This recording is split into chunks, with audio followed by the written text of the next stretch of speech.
Hi, thank you for watching this AV-8B demonstration video on the press-up sortie. So today I'll be going through the one-finger checks and the cockpit setup, the one-finger checks, and the press-up sortie itself, or the press-up task. So the press-up task, really simply, is a check that's used for getting used to putting the aircraft into the hover. That's its primary purpose, especially in the real world.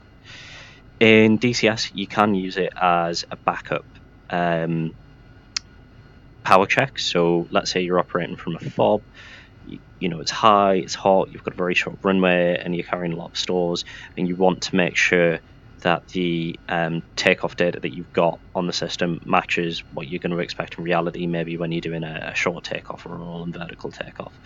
In which case, the aircraft probably wouldn't come off the ground, but you would perform it exactly the same, and you would see if the aircraft did lift itself, did have enough power to do that, even just slightly off the wheels, or at least to lift the suspension, so you can estimate from there if it has the engine power.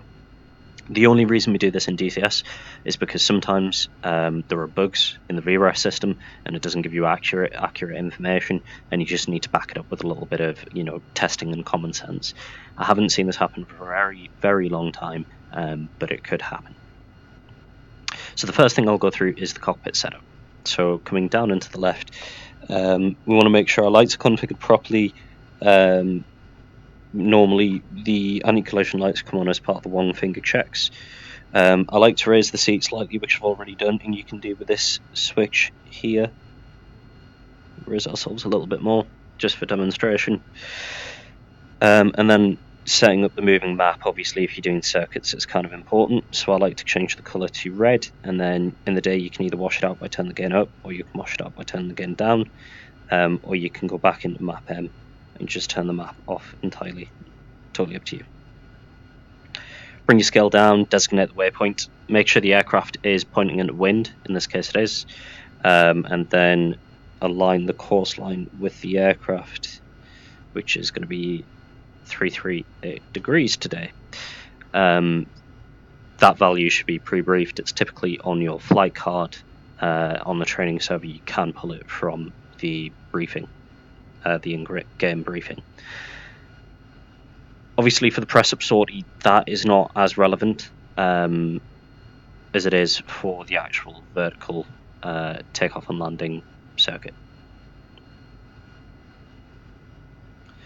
Okay, the next thing we're going to do is the VREST data assignment. So over here we're going to press the menu button and go in the VREST page. Basic aircraft weight, again this should be pre-briefed, but you want it to match your operating weight. So this is the weight of the entire aircraft plus miscellaneous items such as rails, racks, pods, empty rocket pods, empty fuel tanks, so on. The reason you put this in is because the aircraft knows how much it weighs, and that's what it bases its takeoff landing data told in the VREST on when you're in the air, because it can't measure its weight on wheels to get its gross weight, and even on the ground it doesn't use the gross weight for the VREST calculations. In this case, the basic aircraft weight matches the operating weight because the aircraft's clean. BDI, basic drag index, this is the same. It should be pre-briefed. It's essentially the additional drag of whatever stores you have on the aircraft. Without anything on there, it should typically be 19.1, which is what it is today. So coming over in the store data, gross weight we don't need to touch. Outside air temperature we need to make sure it matches whatever it actually is, which today is 29 degrees, so quite warm. Field elevation, now this is an important point. So if you were doing this on the QNH, which is what you will typically do in an operational scenario, you want to make sure that the field elevation matches whatever elevation the designated landing area is, so the specific point where the aircraft's going to be takeoff and landing. Now this goes back to our EHSD setup there.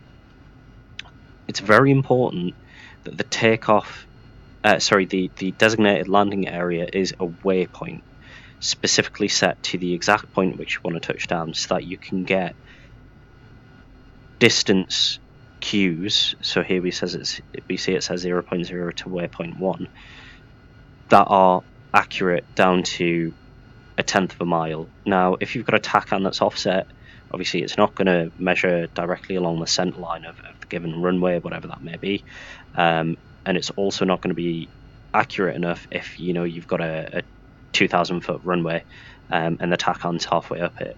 So you want to use as much of the runway as possible, and therefore you want your DLA to be on the threshold of the runway, preferably, or the pad if that is the case. But again, the pad is over here, the TACAN is somewhere over in that direction.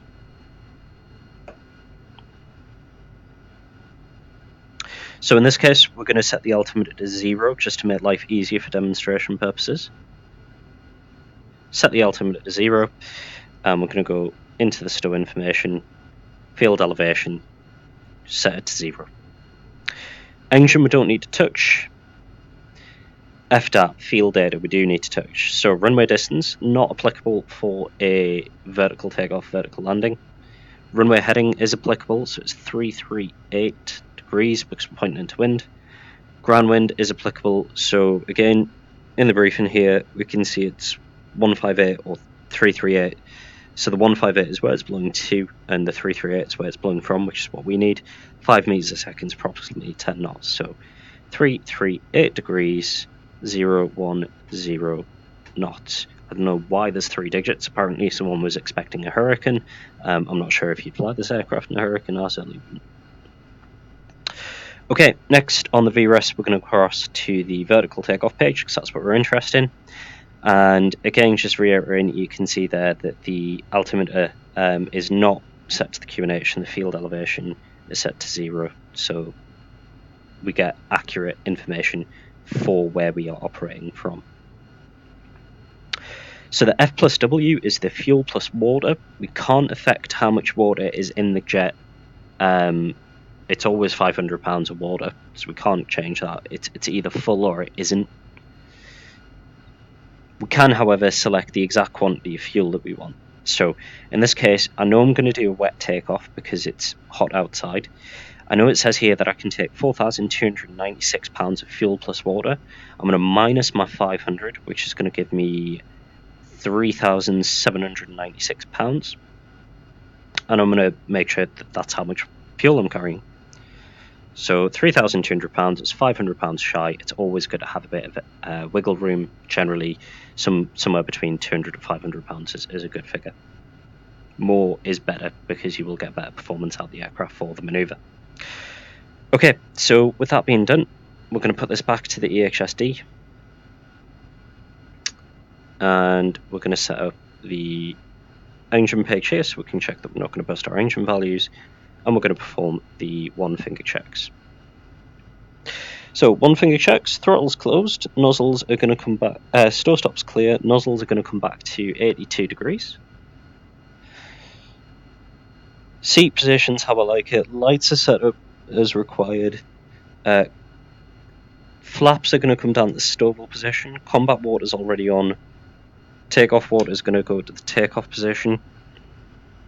And trim should be about 2 degrees nose down. You can play with this. If you've got a strong headwind, you might want more. Today, you probably would want more, so I'm just going to add it to about 4 degrees nose down. Okay, now to perform the manoeuvre, we're going to hold the brakes. I'm going to take the park and brake off. Now, I'm going to talk you through the process and what we're going to do. So we're going to hold the brakes, we're going to gently advance the power to let the aircraft come off the ground. We're going to avoid shooting into the air. We're also going to avoid coming off the ground so slowly that we have a risk of sticking one of the wheels. So if we advance the power too quickly, we'll fire off into the air, we'll bust our altitude. A lot of people then made the mistake of closing the throttle very quickly. If you do that, the aircraft will fall faster than the engine will spool up, and you'll just come crashing straight back down, and you won't have a fun time. If you are timid with the throttle and you don't bring it up fast enough, the aircraft could lean left, right, forward, back, depending on how the air is circulating around the aircraft, depending on what inputs you put in.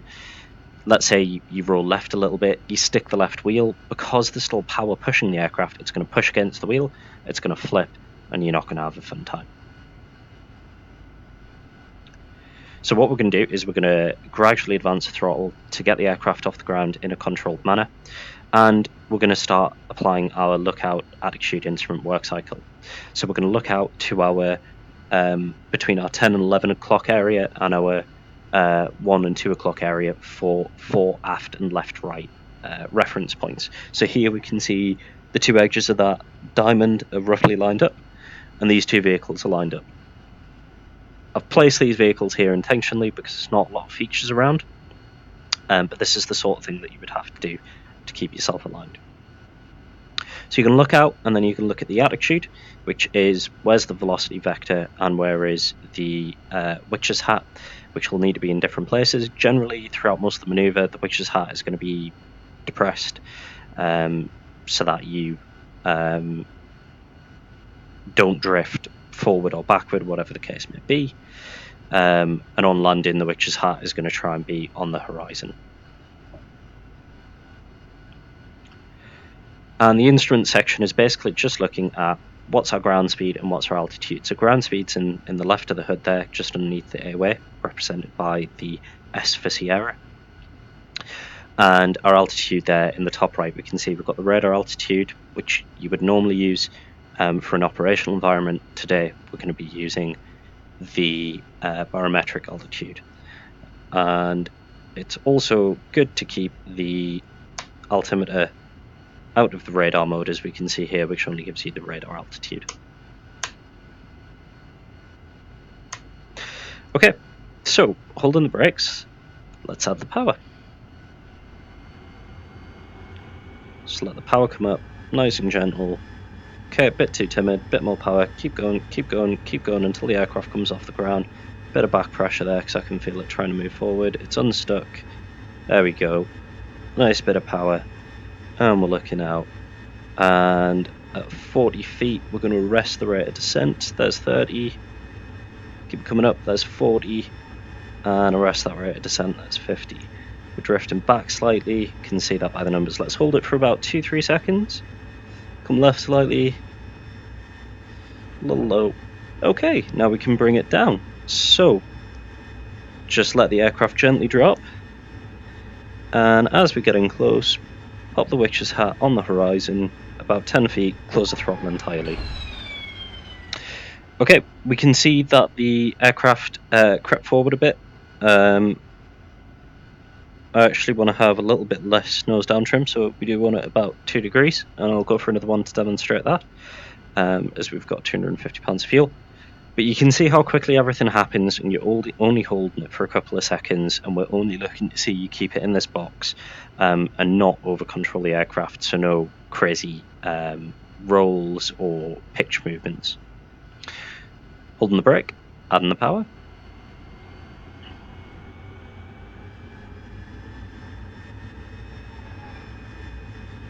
Let the aircraft come up naturally, bringing that nose back just to get us back to where we need to be.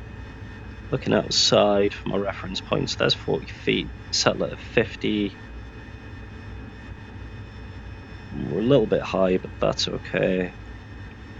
And I'm roughly lined up there, and roughly lined up there. Okay. And now let's bring it down so we can depress the nose as we come down. Water. Just let the aircraft come down of its own volition. I'm looking out at about 10 feet, which is hat on the horizon, close the throttle completely. Water.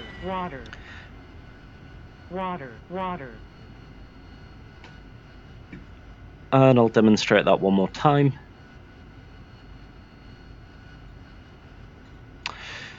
So something worth noting is, especially if you've got a headwind, as you add power to climb, you'll find that the aircraft wants to drift forward because the nozzles aren't perfectly perpendicular to the ground and the center of mass is not perfectly above the center of engine generated lift. So you'll want to bring the nose back a little bit as you climb. You'll find that whenever you move the stick, the reaction control system will engage and it'll divert some of the air from the engine, from the cold section, to one of the roll posts. There's one under the nose, that opens up to lift the nose up. There's one under the tail, that opens up to lift the tail, push the nose down. One on either wing, at the wingtips. Obviously, the left one opens up, pushes the left wing up, right one opens up, pushes the right wing up. And then there's two on the sides of the tail. Left one opens up, pushes the tail right, nose goes left. Right one opens up, pushes the tail left, nose goes right. Whenever you do that, it's taking air away from the engines. You're actually getting less lift from the engine, so you need to add a little bit of power to compensate for those movements.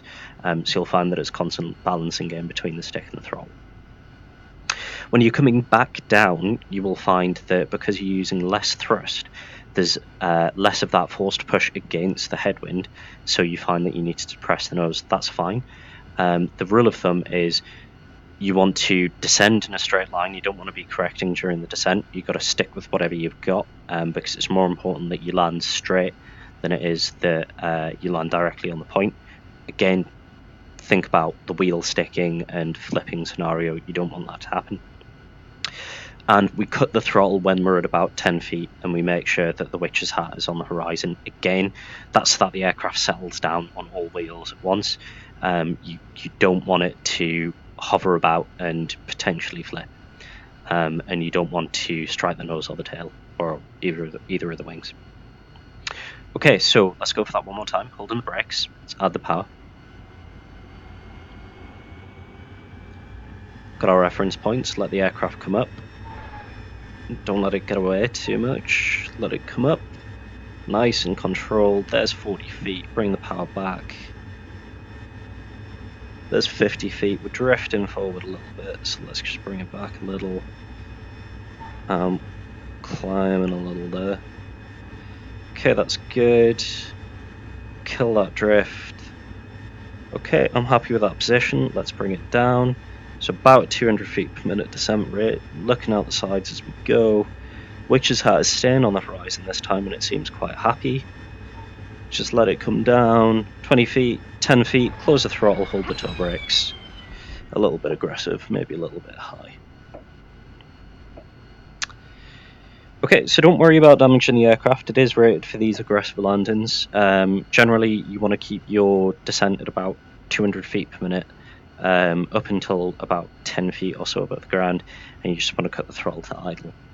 When you're doing this, you'll do it with an instructor. The instructor will most likely tell you, climb, hold, he'll count to 3 seconds or so, and then they'll tell you, okay, descend.